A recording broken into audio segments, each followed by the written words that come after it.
I only read one book, but it's a good book, don't you know? I act the way I act because the good book tells me so. If I want to know how to be good, it's to the good book that I go. Because the good book is a book, and it is good, and it's a book.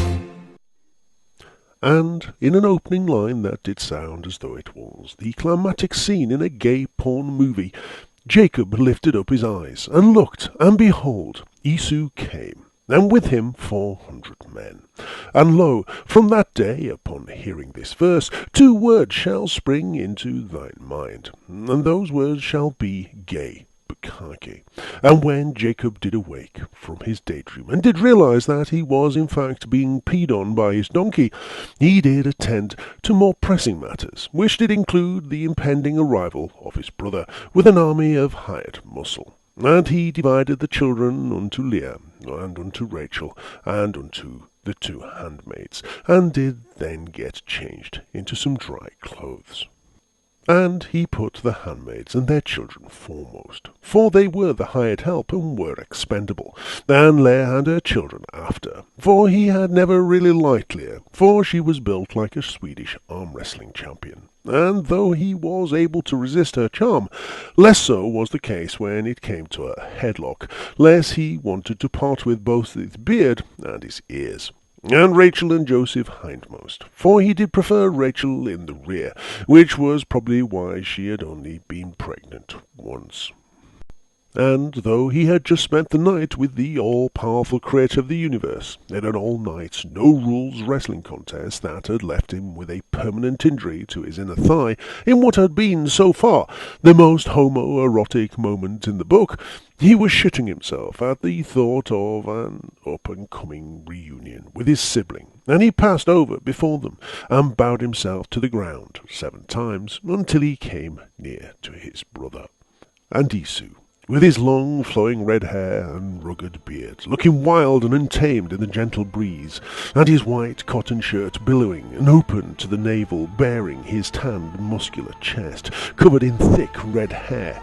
ran to meet him, along the sandy shore of the River Jordan, as mountainous waves crashed upon the beach, kicking up a mist of spray as a female choir sang climactic music, and as he embraced him and fell on his neck and kissed him, releasing all of the pent-up passion that had welled up inside him for so many years, and he kissed him, and he ran his manly hands through his brother's long, smooth hair, down his slender arching back and onto his tight buttocks, spreading his fingers wide before digging them into his man-flesh, pulling him in close towards him, and the 2 of them crashed to the ground, writhing in sand as the white, foamy surf crashed over their thrashing bodies.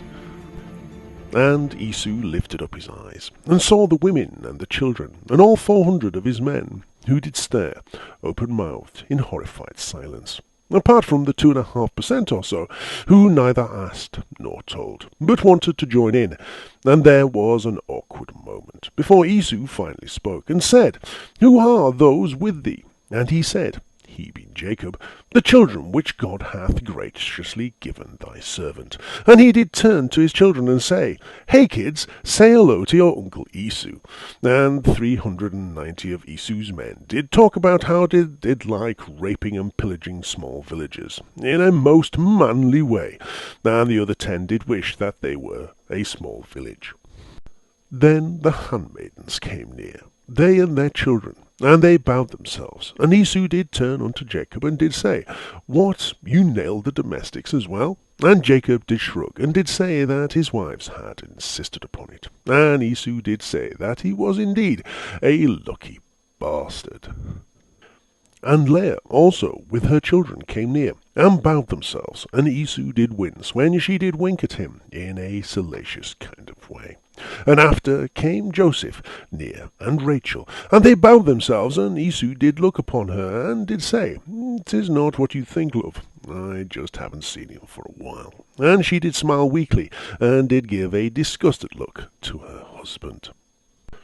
And he said, What meanest thou by all this drove which I met? And he said, These are to find grace in thy sight of my lord. For I did surely think that thee be still pissed at me, and would surely have my arse. And Esau said, I have enough, my brother. keep that thou hast unto thyself. And Esau did look upon his 400 men, dressed as Spartans, in tight leather outfits, all with sculptured physiques and bronzed muscles, restrained by many straps and buckles, until he did catch his brother's gaze.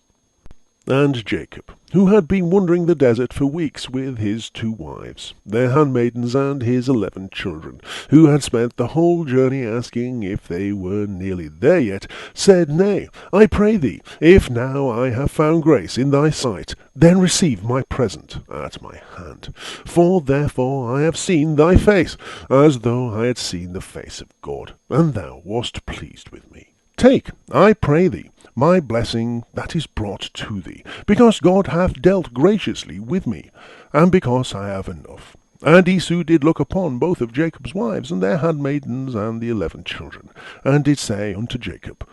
obviously.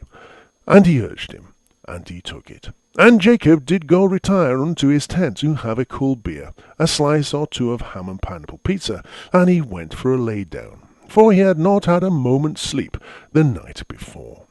And when he did see his brother Esau later that day, though obviously exhausted, Esau did have a look of great satisfaction upon his face, as he did smoke a cigarette. And he did turn unto Jacob, and did remark unto him that he did know us not how Jacob had managed for so long, all by himself. For surely just the big ugly one alone was wild and untamable, and would surely rippeth off his balls given half the chance. And he did tell him how he had to get 3 of his men to hold her down, just so that he could get her mouth open and get her to swallow, and that by herself she had sapped all of his strength, so he had left his men to service the rest of them. And Jacob did look upon his brother in stunned silence, until one of Esau's men did come over, and did tell Esau they had finished giving Jacob's herds the worming tablets, and the veterinary was happy to approve the flocks for import. And Jacob did look much relieved, and did remark that for a moment he had thought that his brother was talking about his wives and children. And Esau did look confused, and did ask if they did need worming and a vet inspection also.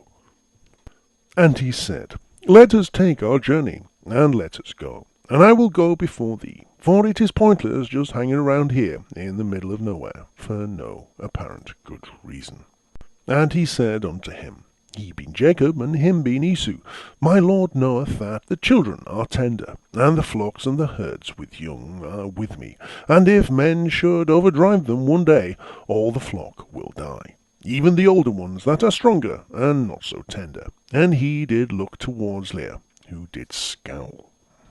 Let my lord, I pray thee, pass over before his servant, and I will lead on softly, according as the cattle that goeth before me and the children be able to endure, until I come unto my lord unto Seir, which did almost sound like Jacob, who was travelling west, would be turning completely around and travelling back east over the river Jordan, in the direction that his brother Esau was travelling, so that they could eventually reach Esau's home, which was in a completely different direction altogether, which probably explains why in centuries to come Jacob's descendants would get hopelessly lost in the desert for 40 years, travelling due east in a generally circular direction.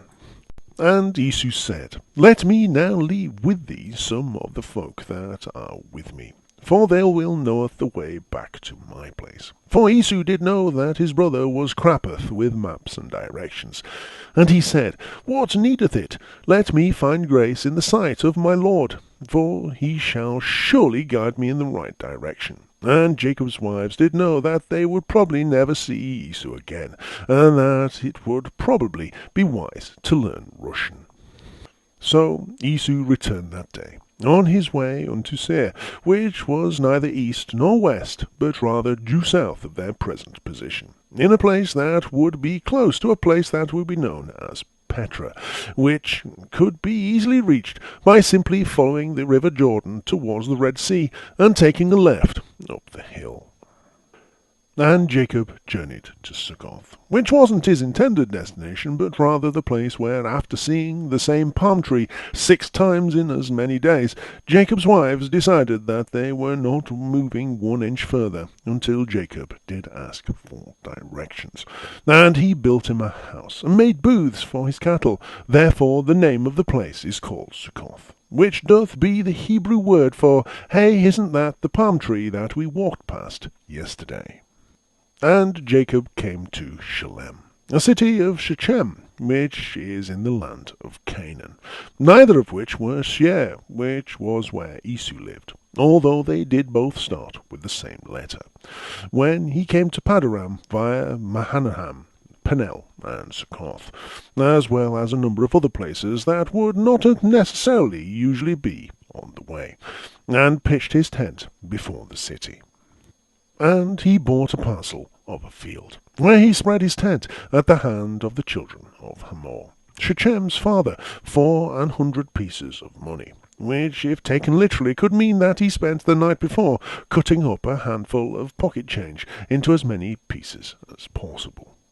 And he erected there an altar, and he called it Elo, Yezreel, which is ancient Hebrew for God, the God of Israel, which admittedly wasn't the snappiest name, but mainly because the name Levi's late-night land of lamb was already taken. But unfortunately, as is usually the case with things built on travellers' sites, he did not get planning permission from the local council before he erected it. So he ended up in a protracted legal battle with the local planning office, who eventually, after many years and many millions of shekels spent, finally sent the bailiffs in to demolish it.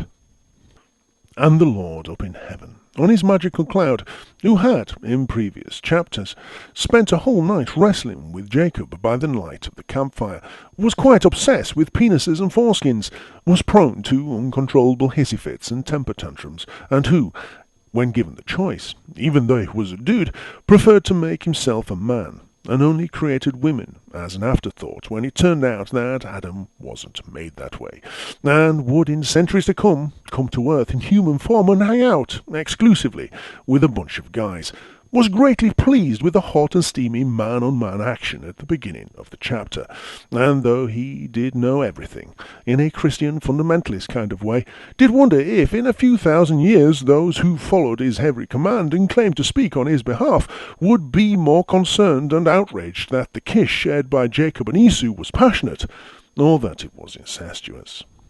And as he sat back on his zebra-screen patterned chaise-longue and removed the sparkler, the slice of pineapple, and the paper umbrella from his pina colada, he did consider how, in the future, so many of his followers would be both inbred as well as repressed and self-loathing closeted homosexuals, and did decide that it was best to play it safe, and add ardent man-love to his growing list of abominations, and things that people will be sure that the Lord doesn't like, along with eating clams and other shellfish that both look, smell, and taste like female genitalia, and mixing wool and chiffon, because after all, as everybody knows, rampant buggery, if left unchecked, leads to earthquakes, tidal waves, and embarrassing anal seepage.